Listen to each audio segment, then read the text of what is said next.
Hospitalise असल्यामुळे येऊ शकले नाहीत. त्याच्या वतीने जीवनामध्ये खऱ्या अर्थानं स्टाफ सफाईला खूप पालकांच्या मुलांना ज्यांनी शिक्षणाचा हक्क मिळवून दिला अशा सरकार उल्हासराव देशमुख असं म्हटलं जातं की पाताळगंगेचं पाणी आणि उल्हासरावांची वाणी असं एक व्यक्तिमत्व म्हणजे सन्माननीय उल्हासराव देशमुख साहेब यांचाही या ठिकाणी सन्मान केला जातो. मधुकर मास्तर त्याचबरोबर सन्मान्य जितेंद्र देशमुख यानंतर मी आमंत्रित करतो धर्मेंद्र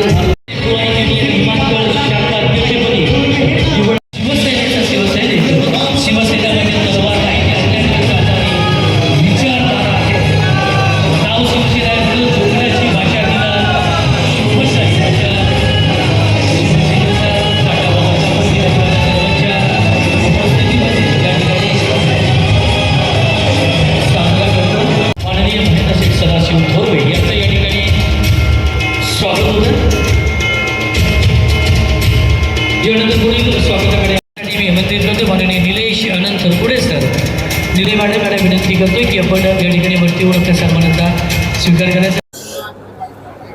19 जून रोजी शिवसेनेचा वर्धापन दिन संपूर्ण महाराष्ट्रामध्ये साजरा होत असताना आज खोपोली शहराच्या वतीने शिवसेनेचा 60वा वर्धापन दिन या ठिकाणी साजरा करण्यात आला.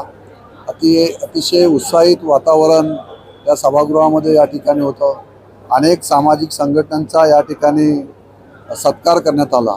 ज्यांनी सामाजिक क्षेत्रामध्ये, राजकीय क्षेत्रामध्ये, सांस्कृतिक क्षेत्रामध्ये, कला क्षेत्रामध्ये, क्रीडा क्षेत्रामध्ये उल्लेखनीय कामगिरी केलेली आहे अशा सर्व मान्यवरांचा आज शिवसेनेच्या वर्धापन दिनाच्या निमित्ताने या ठिकाणी सत्कार करण्यात आला.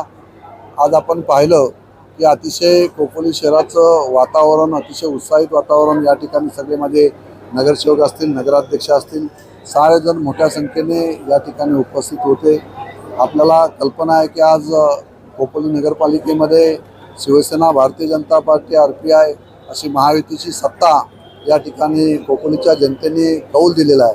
त्यामुळे शिवसेनेचं फार मोठं प्राबल्य या खोपोली शहरामध्ये या ठिकाणी आहे आणि म्हणून शिवसेनेच्या वतीने हा आनंद उत्सव या ठिकाणी वर्धापन दिनाच्या निमित्ताने आज ठिकाणी साजरा करण्यात आला.